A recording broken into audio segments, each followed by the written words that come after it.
cores of it out of boreholes in the ground. Just like normal ice,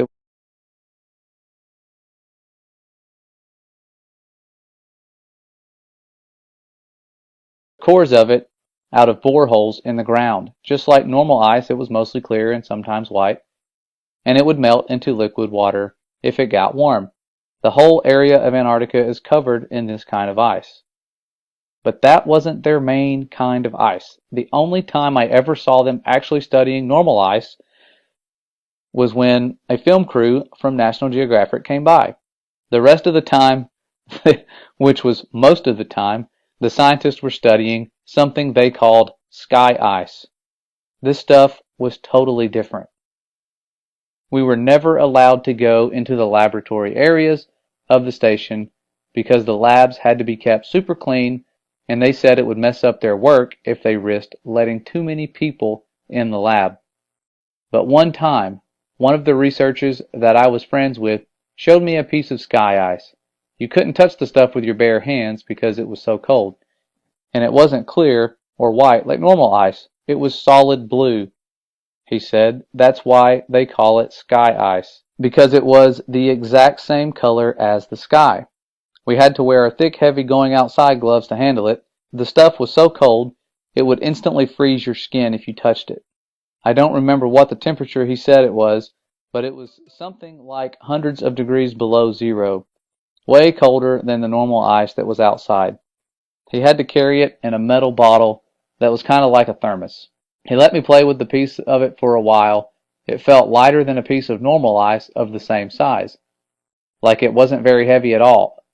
It almost felt like you could throw it up in the air and it would just float back down. But I didn't try that.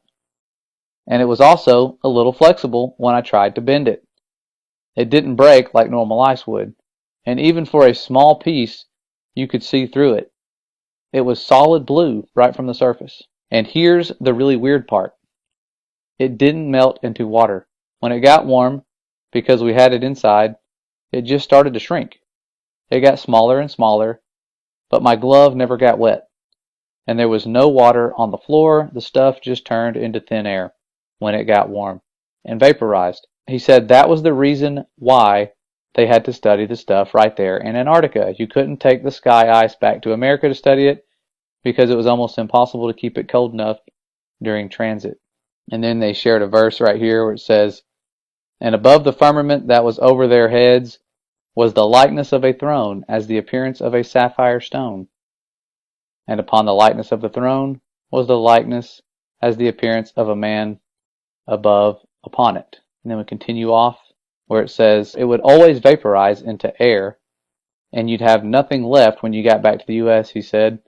Russian scientists had discovered the same problem when they tried to take the ice back to Russia. So that was why they all had research stations in Antarctica. After maybe 15 minutes of handling the piece of sky ice, it was almost completely gone. Just a tiny little bit was left, and my glove was dry the whole time. I'd never seen anything like it before or since, and that's unusual because I've always had an interest in scientific things. I think that's even why I got selected to go to Antarctica, because a big part of the interview was about science and what I believed about things. Cores of it out of boreholes in the ground. Just like normal ice,